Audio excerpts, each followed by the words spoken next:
before being deployed. Report to the SAS base in Hereford. You are to infiltrate a kill house and clear the area of enemy combatants. In close quarters combat, operators must rely on situational awareness to locate and identify threats and assets. Secure the area using a slow and methodical sweep. Here, you will face a trained enemy, equipped with military-grade weapons and explosives. Never stop until the threat is neutralized. You will need to rely on basic muscle discipline and your ability to reduce exposure to enemy fire by using the environment. Eliminate the terrorists.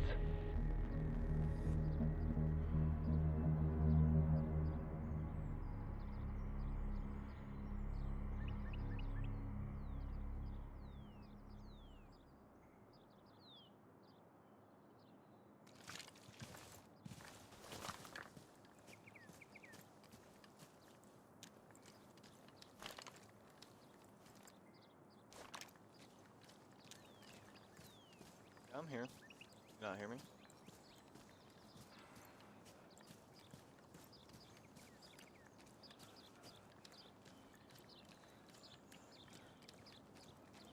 Oh, it would be cool if I tried to do, for each of these operators, they have, I guess you consider it like a Fortnite. Fortnite, not Fortnite, but, Overwatch and Apex Legends type deal. Where you pick different characters, and the different characters have different guns you can choose for your loadout, and they have different, like, abilities or specializations. So it's a bunch of, like,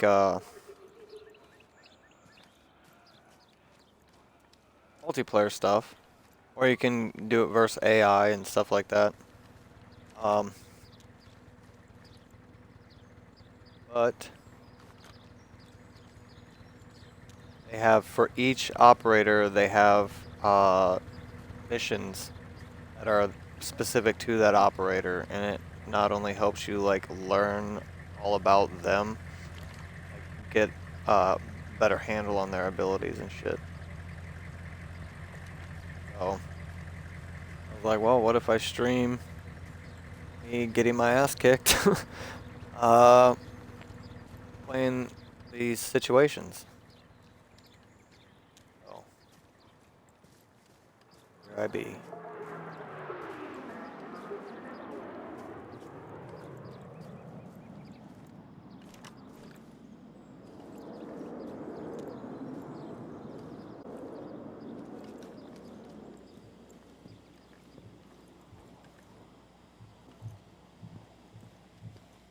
Oh, I didn't assume that you were. I mean, we're not playing the same game. Dude, it's weird though, cause this game's intense. This is the kind of like tactical gunplay intensity I wanted for Division 2. Like I love oh shit. I love Division 2, but this just kind of takes it to another level, to be honest.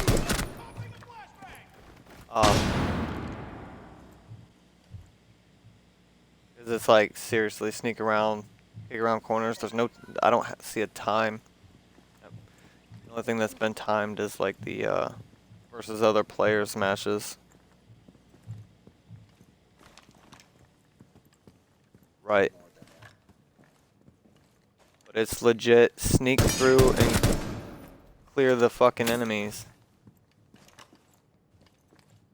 And they have like realistic ballistic mannequins all over this place. They keep popping around corners and seeing faces, and I'm like, oh shit.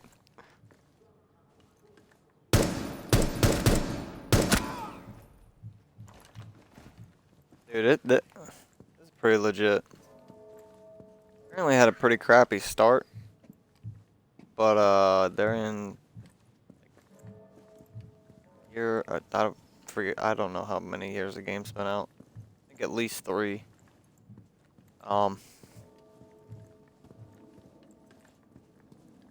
But I guess this, because I was actually just reading in Game Informer today that this is looking to be one of the longer running games. They had a whole thing about game life, or I guess life, the longevity of games. Let me say. So there's that.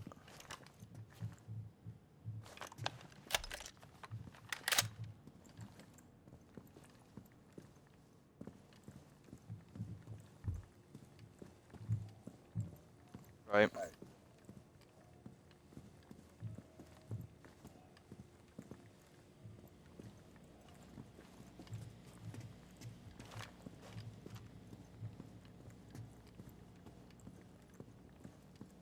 I think it's the running gun.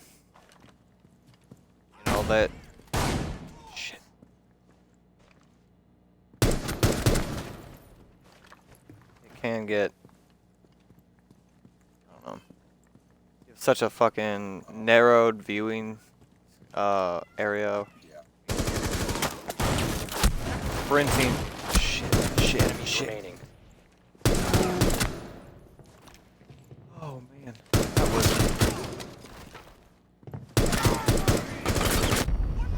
All friendlies have been eliminated. Damn it! The last fucking guy got me, dude. Had to reload.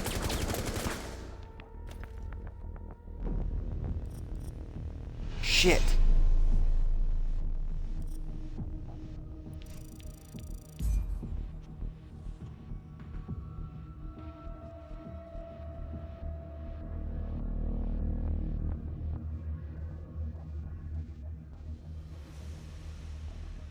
Eliminate all hostiles. Yeah, look.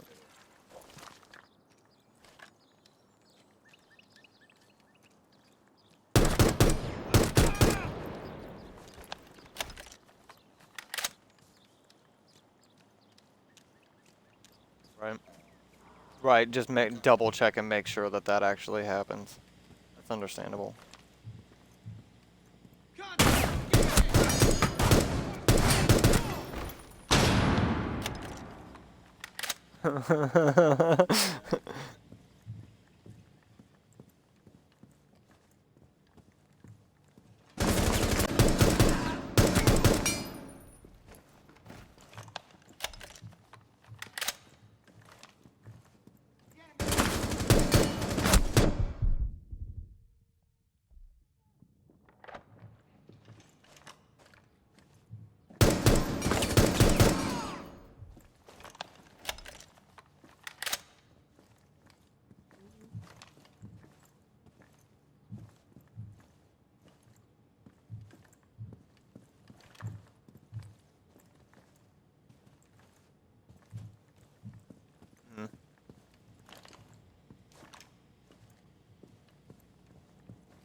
Oh my goodness. No thank you.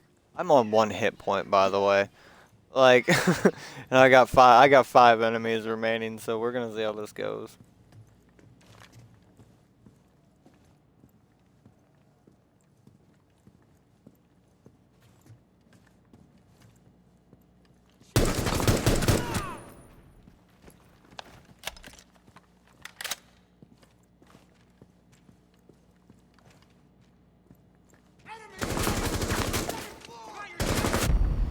All friendlies have been eliminated.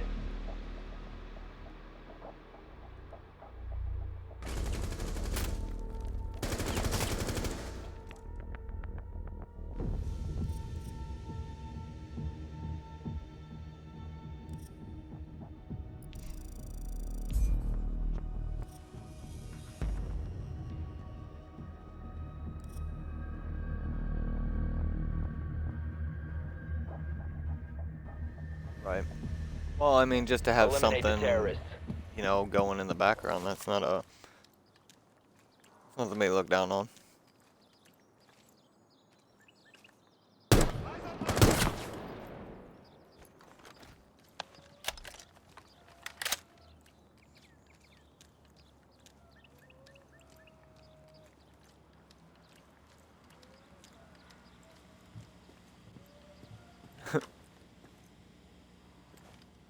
When I went to Walmart, when we went to Walmart today, it was fucking nuts, man. Like they had, I don't know if they're going through an audit or some shit or what, but it was crazy. Like every Walmart employee had a giant cart with like a shit ton of tubs on it. And they were going around like scanning stuff and like packing it up. I was like, I think they're getting audited or something because it was insane just to walk through there.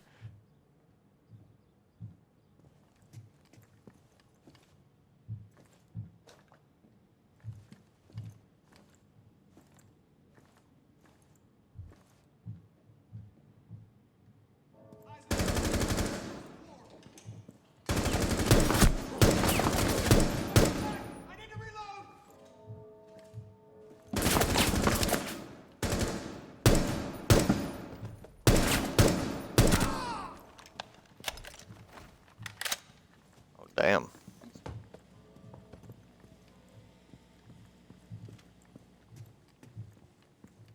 Eight weeks of paid time off?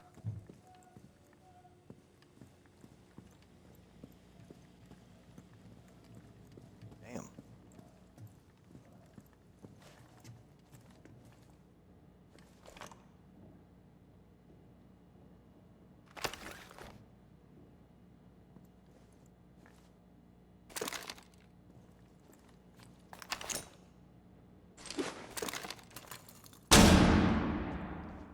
Oh my god, I just flashbanged myself like an idiot.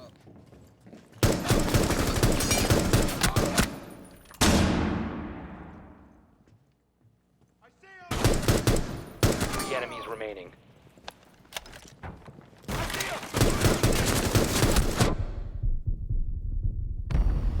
Op 4 eliminated all Holy friendlies. crap, dude. I am getting my Get my ass kicked. That's what's happening. I almost put it on realistic.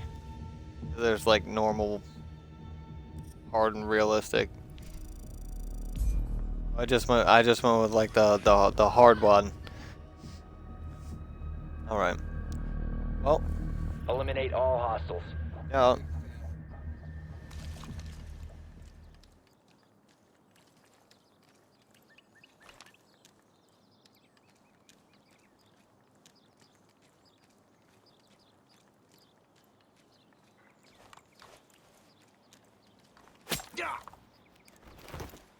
I just snuck up behind that guy and murked him. Well, yeah, because it forces everybody to play, you know, on an even playing field. It's like a true test of, you know, your ability to handle that game. Oh, and I don't know if there's, because obviously in like PvP, there's not going to be any kind of I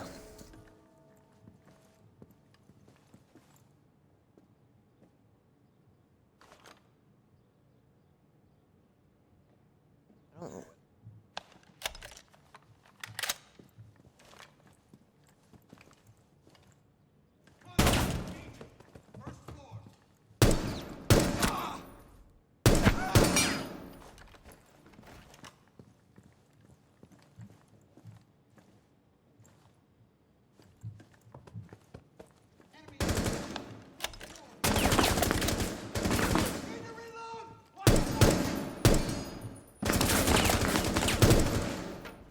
Right.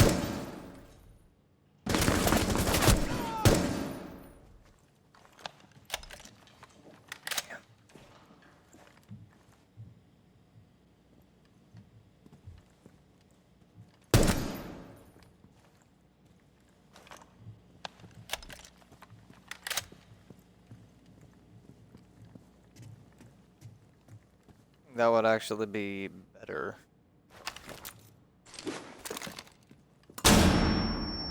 Shit.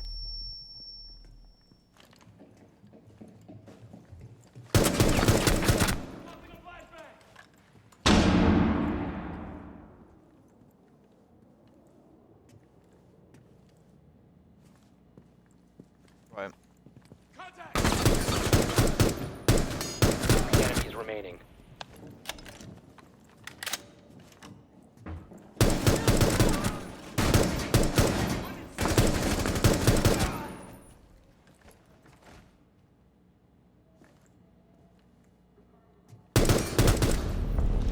Op 4 neutralized. Mission successful.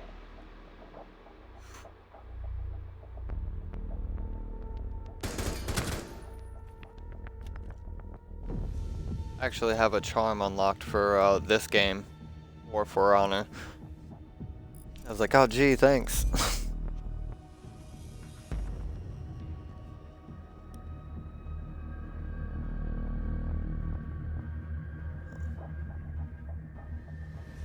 Eliminate all of the terrorists.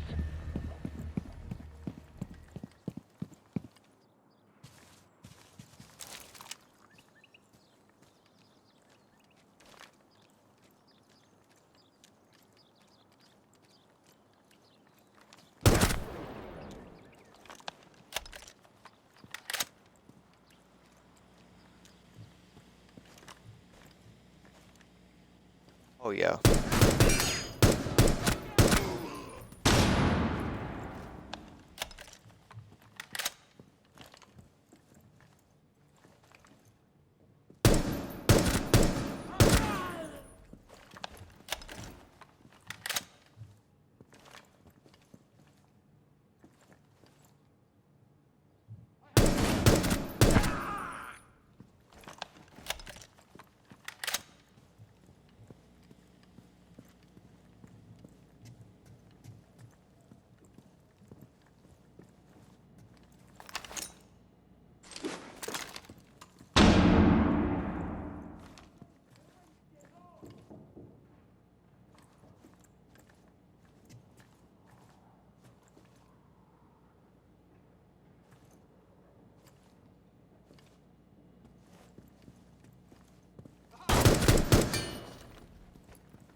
Right.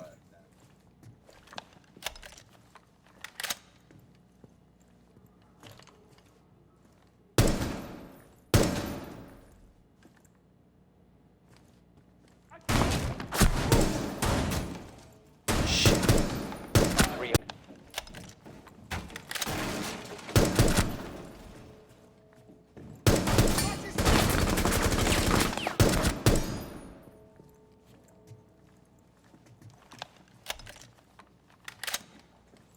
How much experience?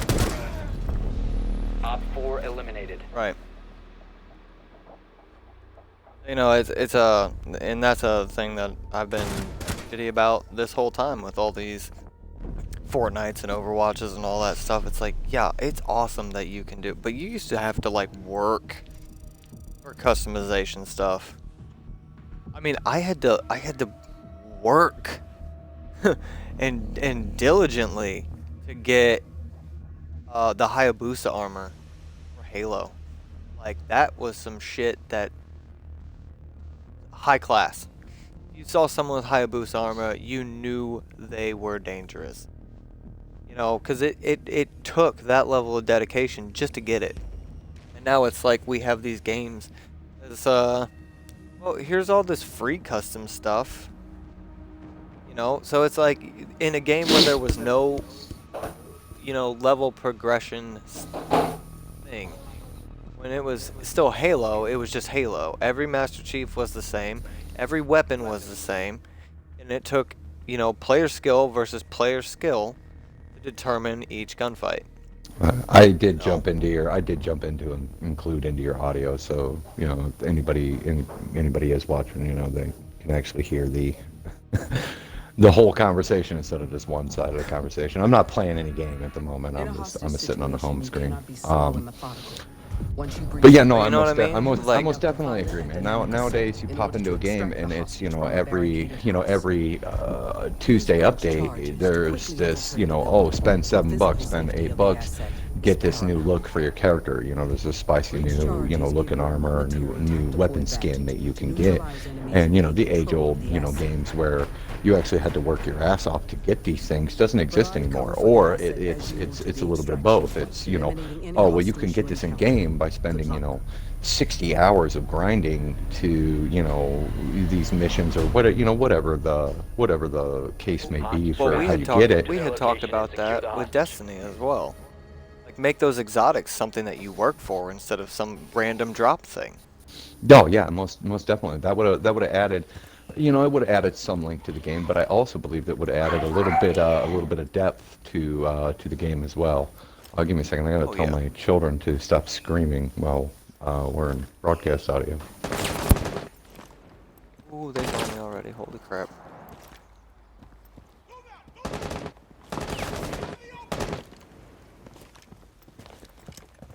gonna get messed up.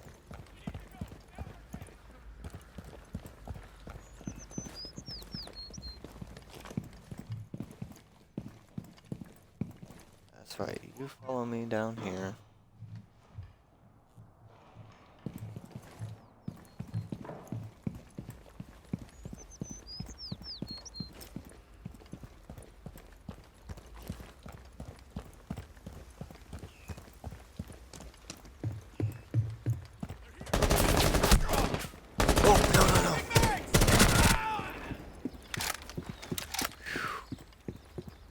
That is not recommended, folks.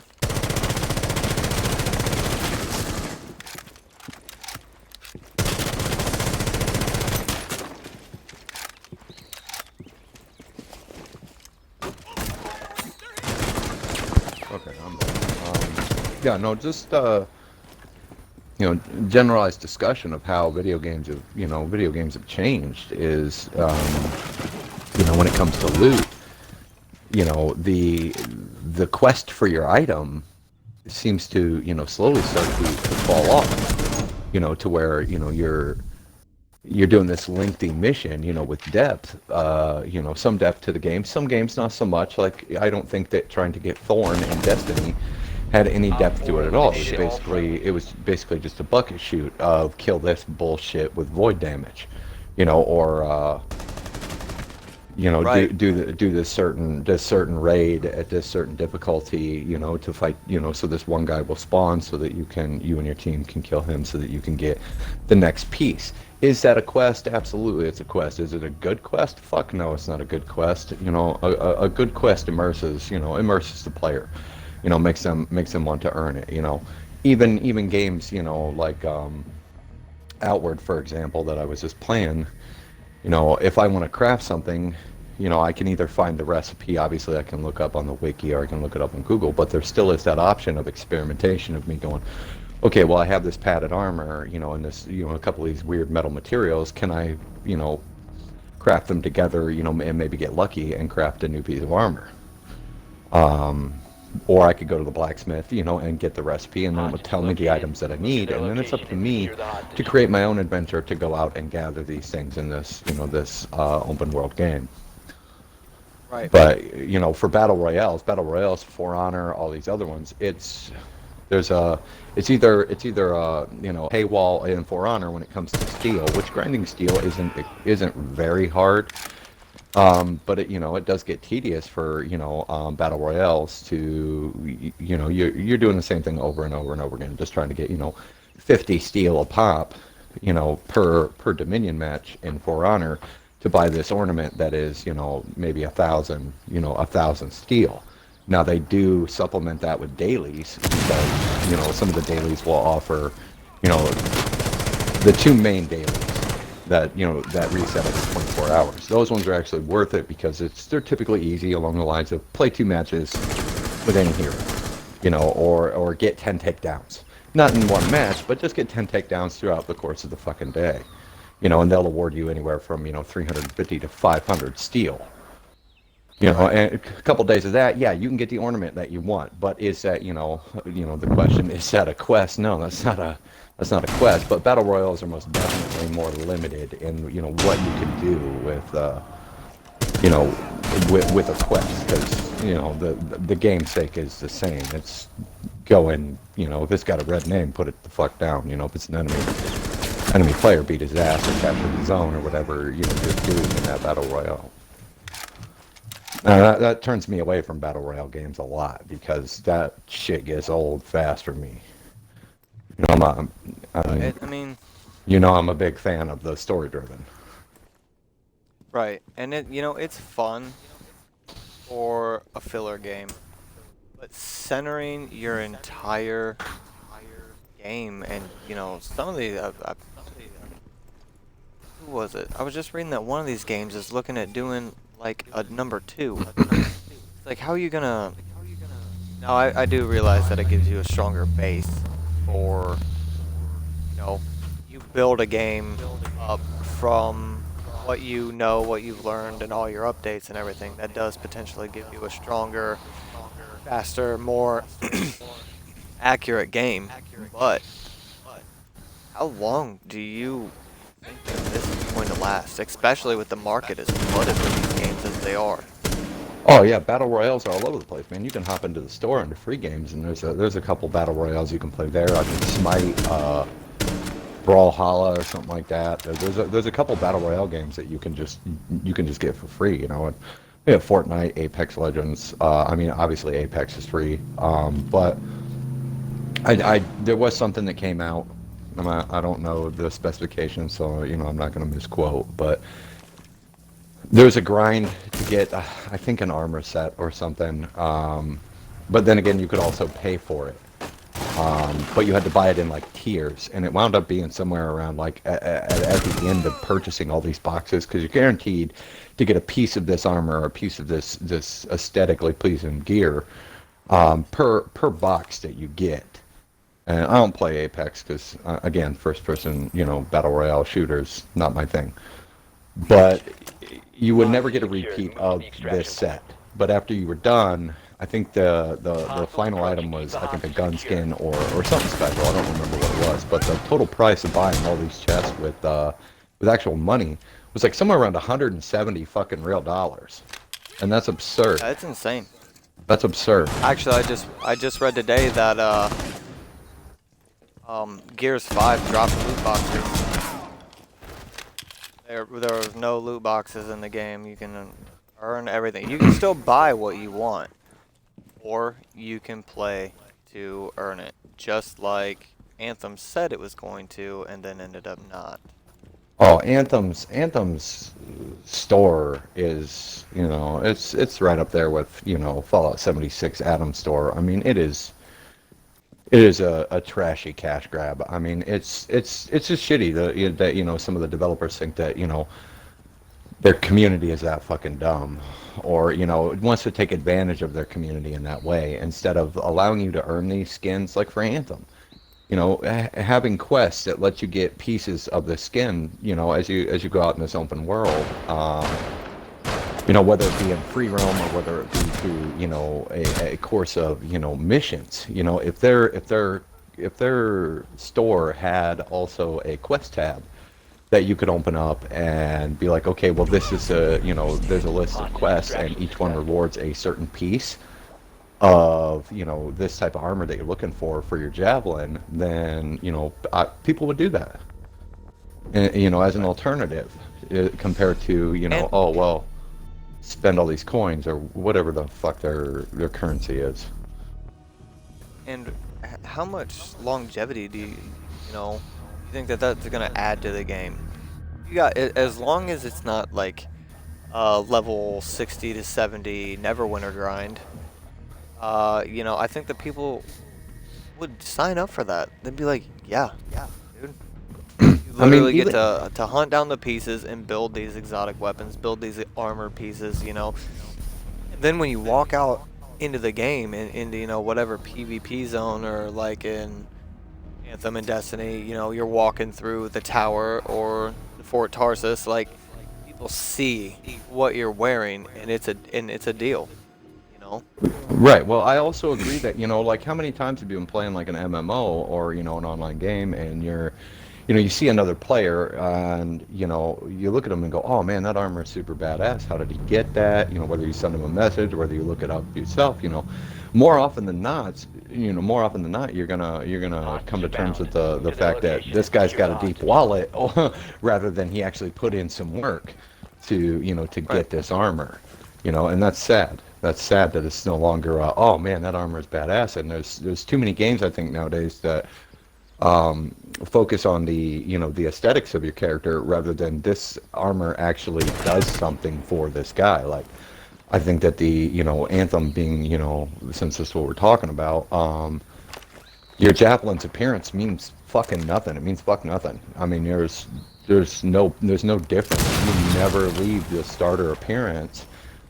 Your javelin is based on its internal components and what spec you've decided to build rather than the way you look. And I think that's Not playing that well enough. that's awful because having armor and stuff like that, giving your character slots to fill with new pieces of gear, new item drops, especially in a fucking looter shooter. And I mean I've said it before, all of Anthem's guns look the fucking same. I mean, you can't tell the difference between the assault rifle and the marksman rifle if they're both just sitting there and you can't read anything. They look damn near identical. Right. In comparison to Destiny, to where if you see somebody wielding the ace, you know what he's got. You're like, oh man, that's a badass gun he's got right there. And then I think I've got a legendary assault rifle with my main in Anthem, and other than like the whatever fucking stupid ribbons are wrapped around this thing, it's just a different color. It's not unique in any fashion to its design. I know I praise Borderlands a lot, but when it comes to gun design and customization and them looking different, nothing tops Borderlands, man. Well, Borderlands has, I know that it's not exactly the same thing, but they have a floodgate of items, which is excellent for the looter shooter that it is. I mean, it may not be the most serious story driven game ever made, but it is still story driven. And it's one of the funniest story driven And games it's ever made. Yeah, and it's funny. And on top of that, those things, you've got just this plethora of guns that that you can pick from, as well as a lot of the guns have a static. They have a status quo. Like Jacob guns can all fire as fast as you can hit the trigger. But it can also have some weird anomalies with the weapon itself, and that's just good game design. All friendlies have been eliminated. Shit. Do I think that they get a little absurd with it? Yeah, I do. But then you also got to take into consideration the game, the coda of the game. The game itself is, the game doesn't take itself seriously. So It gets absurd, that's for sure. But at the same time, the challenge is still there most of the time. If you get a party full of people that have duped their guns and whatever else, and now everybody's just rolling around with the most intense whatever mabob. But it also scales pretty appropriately based on people in the group. Right. And Borderlands and doesn't I don't give a know fuck. if there's some kind of like hidden power level or something in there.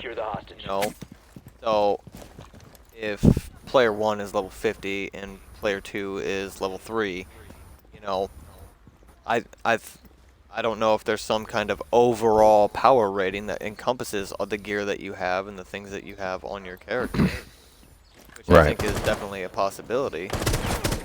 Right, Borderlands definitely scales based on the size of your party. I'm not exactly sure. I mean, because I don't play a lot of Borderlands, I mean, you know that, but What I'm saying is, it seemed to stay pretty challenging, even with a group of a bigger group of people. Right. Which is So- good because if you got 4 people in a group, like 4 competent shooters in your party, and the enemies don't scale, you're gonna shit all over this game. Especially as as the party grows in power. It'll be like playing Dungeons and Dragons, and the enemies never leave challenge rating 1. It's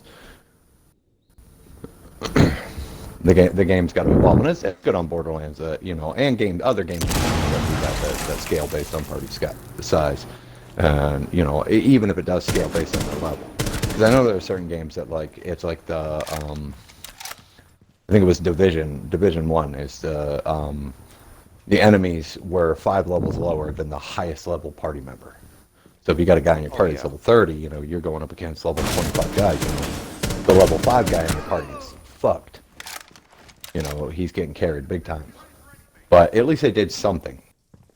It's super easy. I mean, you and I know. There.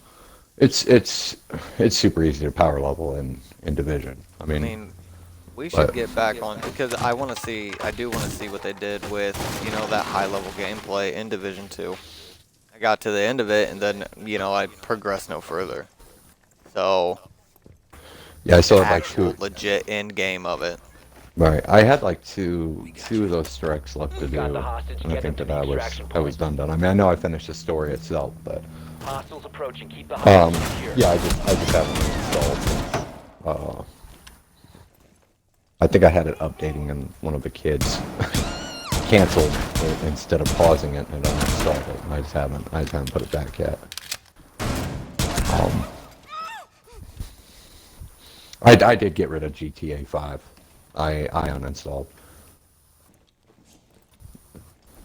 And with the recent garbage going on, well, it's not even really recent garbage on Red Dead Online. Red Dead Online it needs a lot of work. But when you have guys, going into showdowns and stuff like that, or running around in free roam that are invincible, that have an invincibility glitch. Oh yeah. Yeah, that's insane. It's absurd. And what irritated me about it is like the most recent posts, on YouTube and stuff were, they were like 3 months ago. Like, come on, Rockstar, let's fucking go. Get your shit together. Fix these broken ass systems. Especially in the game, how are you gonna drop your beta tag if your game is still has beta bugs? Right. Especially in a game where Rockstar games are notorious for you get shot in the head with any gun. I mean, the varmint rifle in Red Dead Online. Unless you're in defensive mode, and there are people who go, well, you can play completely in defensive mode. Well, you can for sure, but that doesn't stop somebody from following you around and harassing you with explosive arrows or dynamite. You never underestimate the assholeness of other online people. And but in a game where every headshot, if you're in regular mode, any headshot from any gun kills you. That's pretty broken. Yeah, if they're invincible. Good work.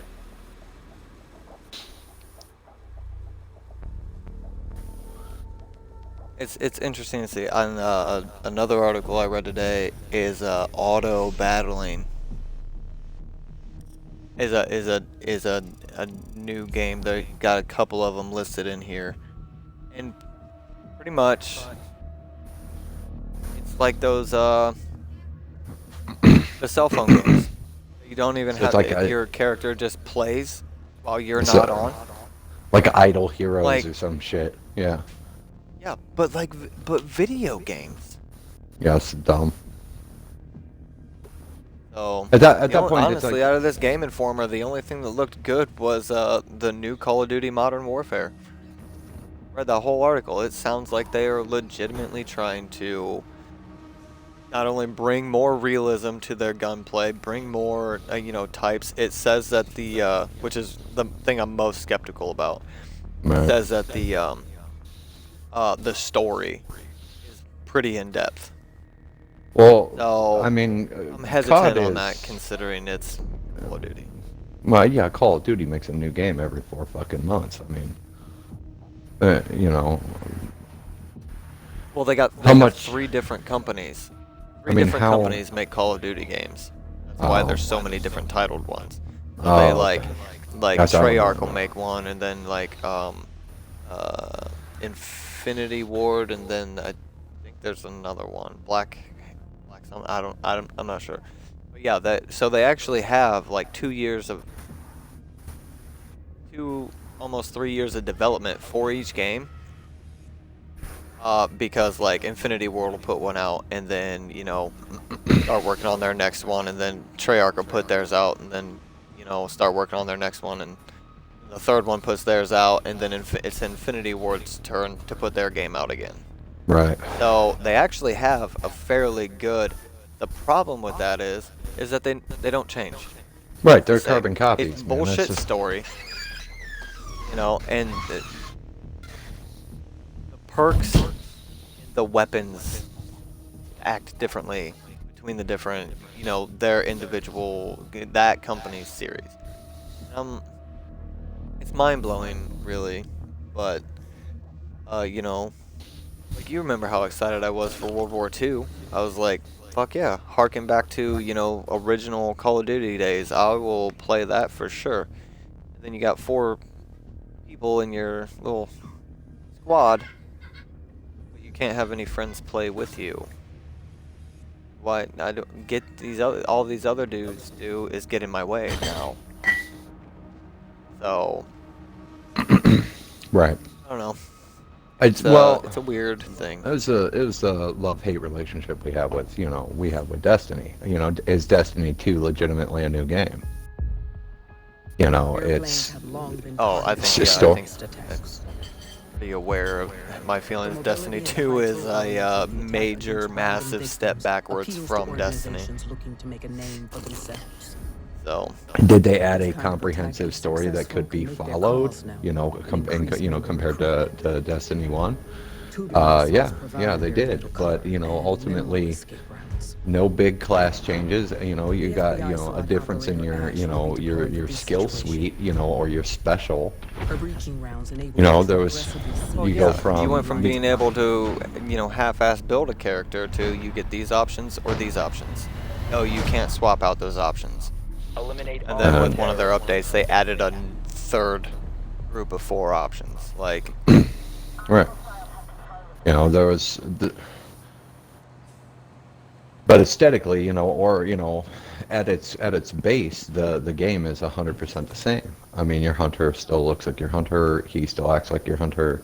Which if it's a lot of the same shit that people love, sure, add it to the game. Shadow of War, versus Shadow of Mordor. I mean, there's a lot of the same shit. You're sneaking around as Italian. You're fighting, orcs. The orcs are comical in one way or another, or they're terrifying. But it was a lot of the same shit that I loved from the first game. And in Destiny, there was no grandeur new mechanic. When you make a number 2 of a video game, you need to raise the bar. You need to add new shit. You need to reinvent the wheel when it comes to what you're playing, or what you're developing to give to your fan base. Not I'm interested to see what's gonna happen. 'Cause you're playing the first Styx game right now, right? Yeah, I'm doing the playthrough. Then you're gonna are you gonna immediately start the second one after? I may do a break and stream or YouTube something different just to mix it up. It does get difficult to commentary a stealth game, but because I spend the whole time going shush shush shush shush shush. But I may mix it up. But yeah, I am gonna give Styx 2 a playthrough. I'm considering doing the co-op option just because games are certain games are most games are more fun with friends. And it's got a neat mechanic for the 2-player option in Styx 2. Put an asterisk there. Unless it's Dead Space, then keep your co-op to your fucking self. Right. Certain games suck with multiple, multiplayer. Most games, though, for the most part, it's fun to play with friends. Like, an Anthem stream of, us playing. If it was one of us solo, yeah, would it be entertaining? Yeah, would we do all the javelin stuff? absolutely. But you know, you add some friends into the mix, scales the difficulty. You've got our commentary coming across. It's you know, more attention grabbing, I think, depending on the commentary. But in Styx 2, which I've already taken a peek at, Ian and I were, you know, kicking around the first area. Their multiplayer mechanic is actually pretty interesting. Now we do play on the hardest difficulty because I play the first one on the hardest difficulty. But when you summon your friend into your game, Styx up a clone.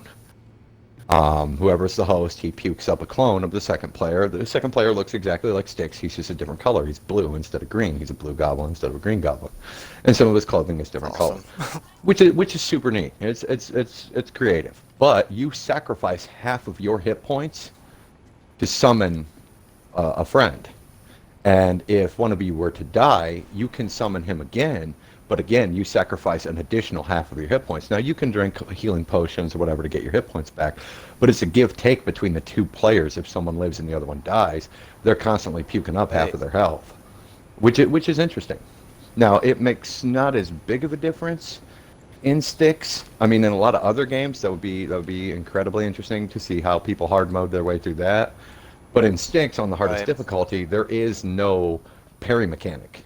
The parry mechanic only exists in the lower difficulties, where if you get caught by a guard, you can fight your way out of it.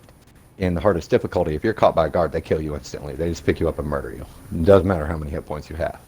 So you could legitimately, as somebody,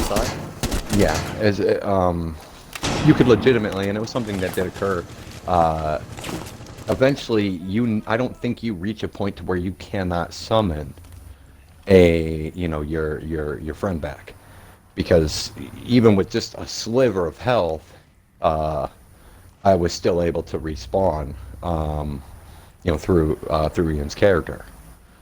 The game itself, though, a lot of fun. I do have some. It's primarily a stealth platformer, but for the most part, the game is good. But the platforming is not as crisp as other games like it, in a genre like Assassin's Creed or especially like Assassin's Creed Odyssey. Assassin's Creed Odyssey is their platforming, and Alexios' ability to or Cassandra, whoever you play, their ability to scale and climb on stuff is phenomenal. And your ability to jump from platform to platform is really good. The Styx gets a little wonky. He gets a little fast and loose midair sometimes, and there's not always that him catching a ledge, which is an issue I have with the first game. In my first playthrough of Styx 1, Master of Shadows, there is no hold this button down to creep up to a ledge and then drop off and hang. It legitimately says in its tips to just walk off the edge slowly, and I have it recorded here that doesn't always work. There's multiple times that I've just tiptoeing off the cliff. Yeah, I've just tiptoed off a cliff and died, and was like, well, that didn't work out well. So I mean, I know every game, if you look hard enough, you can find its faults, and especially when it comes to first-person shooters. I mean, everybody can take my fucking opinion with a grain of salt, because for the most part, I don't like them.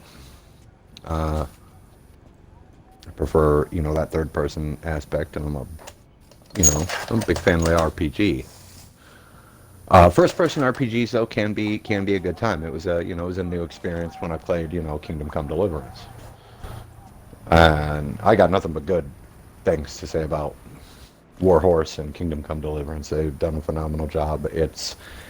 Sometimes does it get tedious in video games when the realism is too real? Like, oh man, I haven't had a snack in 15 minutes. I better keep my strength up. That shit does get old, at some point. The hunt for the elusive chicken egg, or whatever the fuck it is you're looking for your character to eat. Need 15 wheels of cheese. Stack. Right. Feeling stressed, Geralt ate all of the cheese in his backpack. Fucking that. Do those mechanics become silly or immersion breaking? Absolutely. I don't think food should fucking heal you in any game. ever. I've never, stubbed my toe and then had dinner and felt better. So, Oh, that I doesn't work for you? no. Apparently, my my game's broken Maybe, in real life. maybe you just didn't get that perk to pick Right. that shit up. You know how long would take to eat an entire fucking cheese wheel? Like, Oh, an insane amount of time. you don't have that kind of time when bandits are trying to stab you in the face.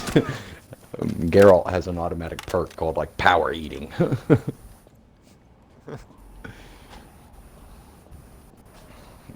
So it's yeah, it's so far this game, I'm pretty impressed with it. You know, I like the more tactical aspect of things when it comes to, especially when it comes to first-person shooters. I don't like to fucking run and gun every single mission, and that's how you get through. Honestly, I think Fear 3 is what really drove that home for me, because they took a series I loved and turned it into a literal carnival game of shoot the ducks as they go by. Ugh. Just completely ruined the series for me. It's like if I wanna run and gun, there should be a game for that. So that's why I'm glad that this siege is how it is. I guess I'll say. Yeah, which brings me to another aspect of the notorious Rockstar games. Auto aim. Auto aim should never be a fucking online feature. You've got guns that snap to enemies and stuff like that. I can understand a little bit of drift if you've got like a special item. Like if you're playing Anthem and you come across, let's say that you did have. Sorry, I'm out on the porch. I'm sure everybody can hear all the cars going by like assholes. If you get like a helmet, like we were talking about, if you got additional items or stuff like that, or even a scope for your gun that gave it a percentage to snap over to an enemy. But this is strictly a PvE game. Red Dead Redemption Online, GTA 5. Now I know in GTA 5 you can go into that free aim mode, but the AI are like fucking expert snipers in the free aim. And in games like in Rockstar games, one bullet to the head is the end of the story. That's a pain in the ass. That's super difficult. Spend more time respawning than anything else. But I don't even know if you can. I don't even think, other than putting on defensive versus other players in Red Dead, that you can even turn the aim assist off. And even if you can, the only thing you're really doing is giving yourself a massive disadvantage. And in a shooter game where you automatically snap to the enemy, that's not really skill. That's not really you being good at the game. That's you're able to, quickly push down the left trigger. Eliminate all of the terrorists. While I agree with you 100%, you should have to aim that gun and point it where you want it to shoot. I honestly think that it's this, new merger and connectability and cross-play with the PC, where PC players click where they want their bullet to go, and that's where it goes. Well, I understand that. That does make sense. That is incredibly less difficult than, honing in 2 different joysticks to get that shot that you want. Right. So I think that's probably a change, and that's gonna keep coming. It's depressing. Shitty thing, but It's depressing. people wanna play with people on PC a lot. So they can. Fuck. Goes the wrong corner. Am I okay with that being in a single player, or like the story mode of Red Dead? Sure. That's 100%. Right, keep that Deadeye shit for story. There's tons of games out there that have a unique thing to your character. Batman's got that Arkham series. You have that like detective vision shit, stuff like that. which was useful in multiplayer and added that multiplayer that was so good on that Arkham game. Maybe not exactly flushed out, but it was at least a new game type, a new player versus player that had never been seen before. Right. And I mean, I loved it. I really wish that more people would have gotten into that and we didn't sit in lobbies for 45 minutes waiting for a round. Right. But that's where a story-driven thing, great. But what kind of disadvantage did that put on the Bane versus Joker, mercenaries? Right. Henchmen.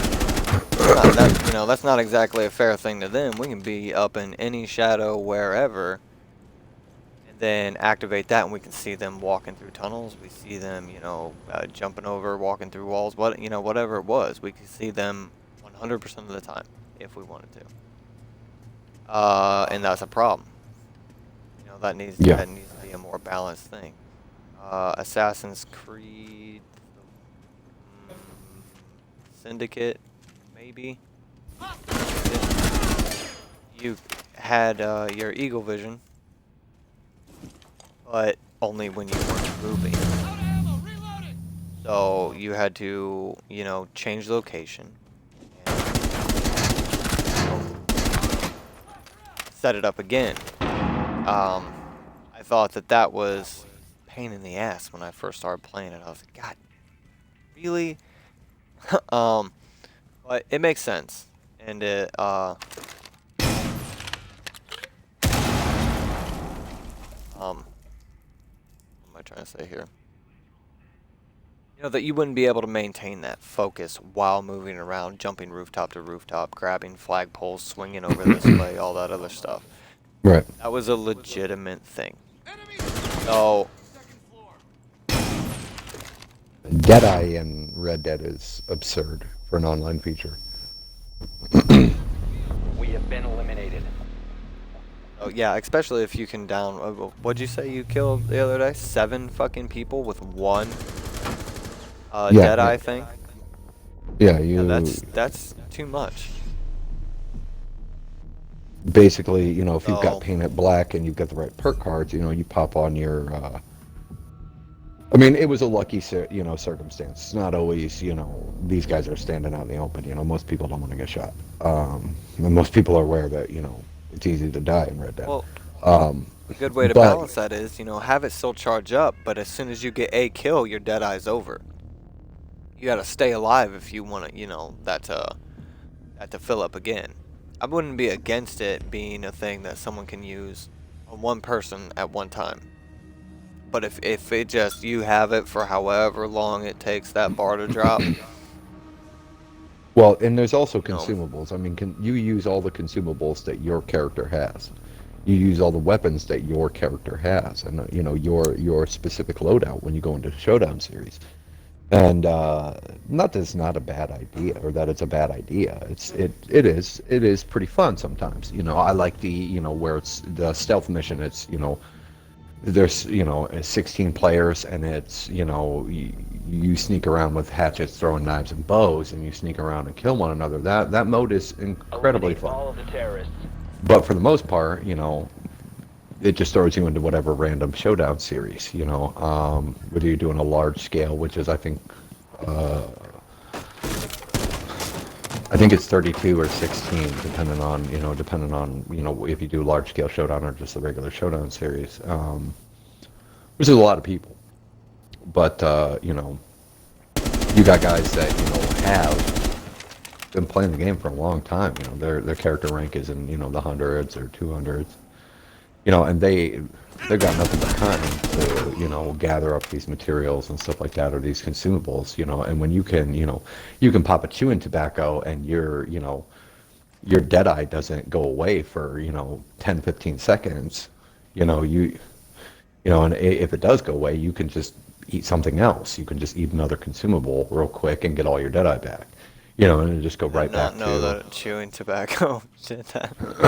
How very Clint Eastwood of you. Yeah, I don't know. It's weird. It's weird. So. I mean, I But, approve. As a movie fan, I approve. But Yeah, that's, smoke, funny. smoke cigars, smoke cigarettes, and get your Deadeye back. Or you're drinking moonshine to have health. Like.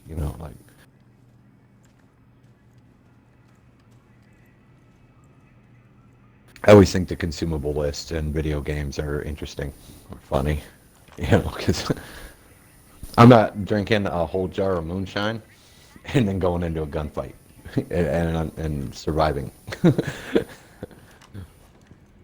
Well, in the Old West, grew real men Yeah. and women. Real men and women. But I don't know. Ooh.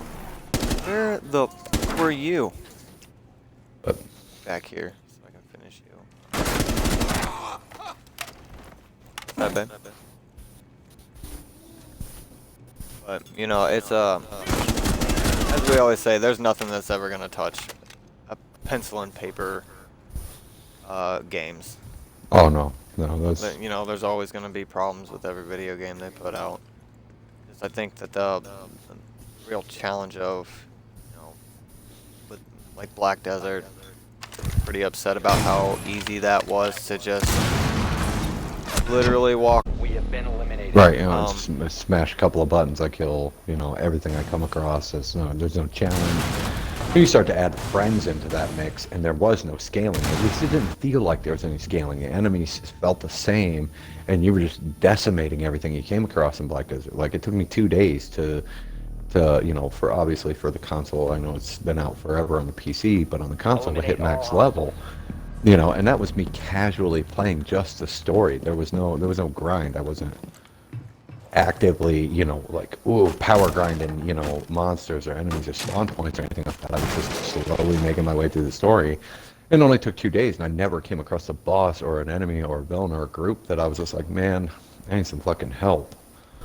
I did it with nice in a way. Because too much grind can obviously be a problem. Oh, absolutely. But, once again, I reference 60 to 70 on Neverwinter. Oh, yeah. That'll forever stay in my top most hated grind. I almost Oh, it's gave like up the game because of that. It's like some PC, lineage too. These. You want to talk about grind, like, and I consider myself, when it comes to grind games, like I put the work in. If I've got to grind something out, I will put the work in, especially if it's a spicy RPG game that I'm really digging. I'll grind my ass off to get the items that I want, to get the gear that I want, to to get that next level. Especially if I'm hunting for an item. But in a game where you're doing, daily shit, the same quest over and over and over and over, to reach this, this invisible limit, it feels like, the developer, slowed the game down just so it took longer for you to get there, rather than you actually, having an immersive way to achieve that next tier power for your character. Honestly, the story for 60 to 70 wasn't that bad. Elemental Evil, yeah, you gotta take on, cults of 4 different elements. That in itself can be a lot of gameplay. Yeah, oh yeah. That you don't have to drag that out like they did. Put actual story there. Neverwinter's got a great concept, and a lot of the things that they do, their concept for the quests and the stories are really great. It's like ESO. Their concept is really good. To be like, oh, you're going to go up against, like the cult of elemental evil, or, you're going to go to elsewhere. But their delivery and the story itself is always a fucking C. It's always a B- to a C, because it's just poorly handled. There's been very few moments, and maybe a handful of moments in Neverwinter or ESO, these MMOs, that I've ever been really wowed, where I'm like, holy shit, and this is super intense. Obviously first-person shooters are able to achieve that, and gun games are able to achieve that much easier, because all it takes is a bunch of gangbangers, with with Uzis to make you hit cover. You know, and you know, even the dragons and elsewhere. You know, the first time, you know, it was cool, but then, you know, I can just pop open the map and be like, oh well, there's another dragon. 45 people are probably going to show up. We're gonna, you know, we're gonna take a shit on this thing. You know, and in It was within a day. I don't even know if you know, within a day, there was apps and timers out to let people know when and where these dragons were spawning. They had their spawn rate and the exact location they would land within 24 hours. see now, I would want a That's game. I would want a game to come out that was, you know, open world story, you know, story driven. It doesn't have to be super story, be story light. Even, you know, a lot of role playing elements. You take For Honors, you know, movement, the characters, the slowness of combat. That, you know, obviously add some levels, some perks, tiers, and stuff like that you can customize your own warrior. You know, obviously I'd want a great character creation, but then mix that up with like a Monster Hunter world, to where, you know, out in this open world, you know, there are these big terrible things like, so you could be out doing your thing and then get ambushed by like Toby Kadashi or, you know, some bigger, you know, bigger scale monster. Because, you know, having that oh shit moment is, you know, is good in those kinds of games. You know, which Monster Hunter World doesn't really ever achieve, because you know what you're doing. You know that you came to this area to hunt that monster. right. So, You know, the only randomness is that is there is, you know, the creatures that are there. But that's only the first time through. You know, hopefully you can knock that all out and you're good to go. But like you said, you eventually catch on, oh, there's going to be Jagras here. There's going to be this thing here. And over here there's that frilled lizard with the Tasiki. Or, you know, it became tedious quick. right, You know, right, was and legitimately hunt these things, which it did, but didn't. but you also have the same phase with every monster encounter, and that's it's lazy development, I think. You know, I mean, I'm no developer, so, you know, obviously, you know, my word with a grain of salt, but you beat the monster to a certain point, and then the monster's like, oh no, this sucks, I'm hurt, and he limps off, and then it's like, chase him to the next area. You beat him up, he's like, oh no, I'm really hurt, chase him to where he falls asleep, do the wake up hit, kill the monster. Mission successful. Why is he falling asleep? If someone's Right. chasing me down with a greatsword, I'm not stopping to take a fucking nap. Right. I mean, yeah, and you know, you got used to their attacks pretty quickly and all that, which, you know, we typically do. You know, you find those weak points or those moments that you can, you know, make your advantage. Right. That's gonna be there, no matter what the game, anything like that. That's gonna be there everywhere. You know, I mean, it would be refreshing, though, if some of the monsters were like, you know, you beat it to a certain point, and then this monster just freaked the fuck out and fought to the death. You know, Oh, it just... and actually, in that Ice, is it called Iceborne? That update that they're gonna do, Yeah, I believe so, that yes. Monster Hunter World has coming out. You can actually, they're gonna be changing some of that stuff. They're gonna be changing up some of the monster attacks and, Good. getting I think getting a little more randomization in there. You know, bring some of that challenge back. So, and I can't fault it. The game hasn't been out that long, you know, and they seem to be keeping up with it and making changes and adapting it to absolutely. its player base, which is nice. There's always going to be that similarity. You know, you can't have, you know, that spontaneous thing every time. Eventually, you know, you are gonna default to, you know what's gonna happen. You know, with any game, with any and all games. You know, Monster Hunter World, I would say Monster Hunter World is a good game. You know, it held my attention long enough for me to, you know, beat through the story, you know, play further on after that. You know, I got a pretty powerful, you know, greatsword build. You know, it's one of the few games where grinding armor or hunting monsters to craft this armor, to craft this weapon that you want, wasn't as tedious as other games. There at least was that option to go back, fight the monster again, to try and get the pieces that you want. And you're like, oh shit, I gotta break this thing's horn, I need a horn.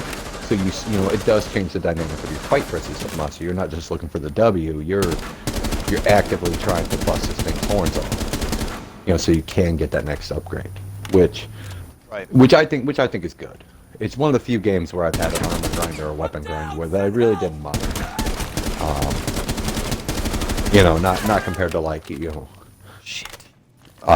of Warcraft. At one point where it was you've got PVE say, your raid say, your multiple sets of armor, and I don't like that. I like games that I personally hate games that have a PvP armor that has like this special stat to help you beat other players. I'm like, what's wrong with the fucking armor? I just did. What's wrong with the fucking armor I'm wearing? You should pop on here and check this out. Well, I don't even know what you're playing. I actually got just wrecked. I just. Hop on. I'm just trying to finish the. Yeah, I'm just trying to finish this map. Like I've got the other two objectives. I'm just trying to do it with more than 50 health remaining. Like I've been streamlining the process, but massively fucked that one up. Saw the guy come down the hallway, and then I started shooting the wall directly in front of me, and then tried to move out when I had to reload. Bad situation.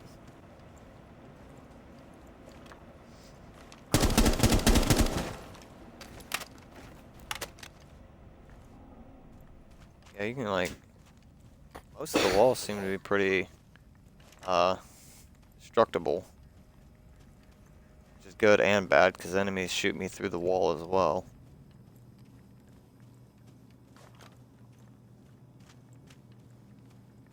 Looks like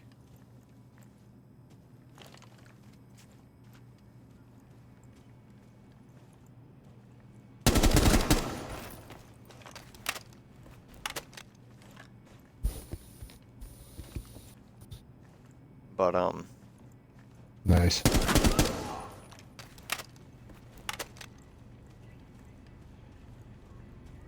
This is on Real, and it even says in the description for realistic difficulty is that they are expert shots. Like they don't even play around. It's like they're gonna shoot you no matter what.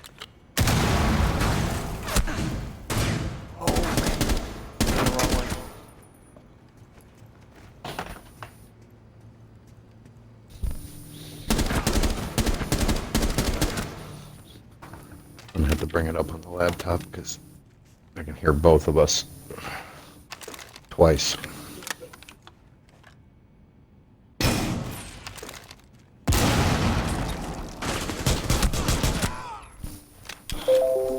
Should not have went to the pistol there.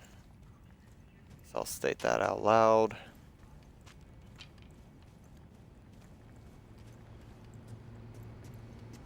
Yeah, the first mission was just clear some terrorists from the room, or from a building. Second situation, I'm sorry. It's Agent Ash's situation missions. But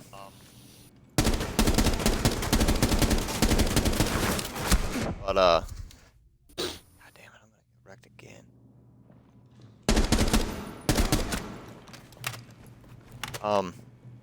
Second one, I had to clear all the Hostiles remaining. enemies and escort a hostage back out. Now this one, I'm tracking down assholes in an airplane. Oh.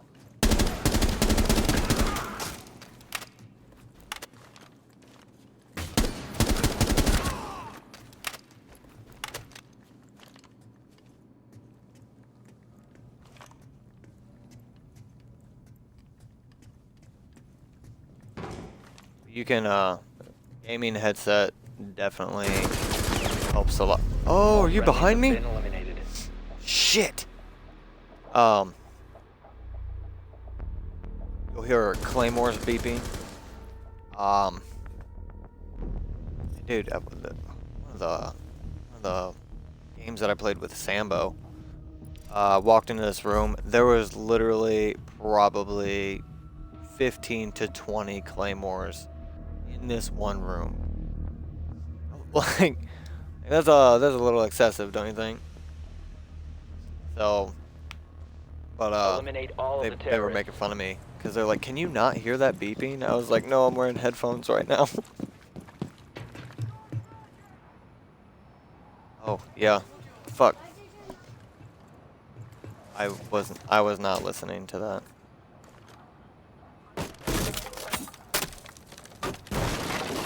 I'm gonna give this one last run through and then I'm gonna go pick up my oldest. Right on, brother. Yeah, right here. Alright, yeah, I'm actually gonna drop out a party, and probably hit you up later on. Hopefully, Sambo gets on. We can continue the Anthem playthrough. Wow, I almost believed that you were excited about that for a second. If not, I'll find something else to do. All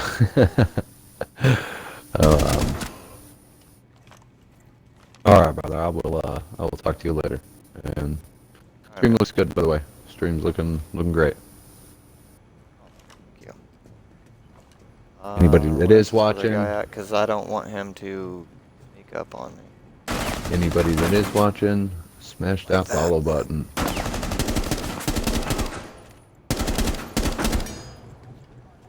Come on, what is this? The Chuck Norris the door frames? Move forward!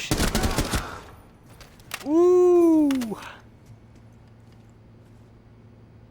Yeah, that was a quick reload, wasn't it? That was good.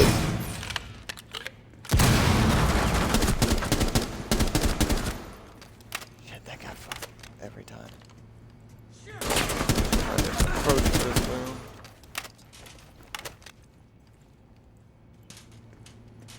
I'm not gonna get that 50. I still haven't even completed this one though, so I shouldn't worry so much about.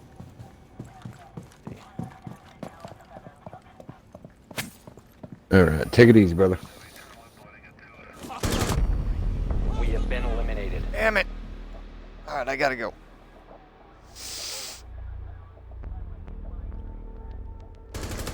Ready to go get safe? Damn.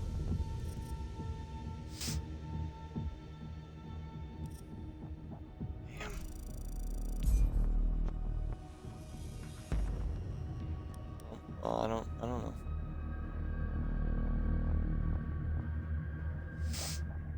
Anybody that chose to watch, thanks for watching, and I'm gonna try to keep this operator situations thing running. I'm gonna stick with Ash and get all the way through that, and then see how it goes from there.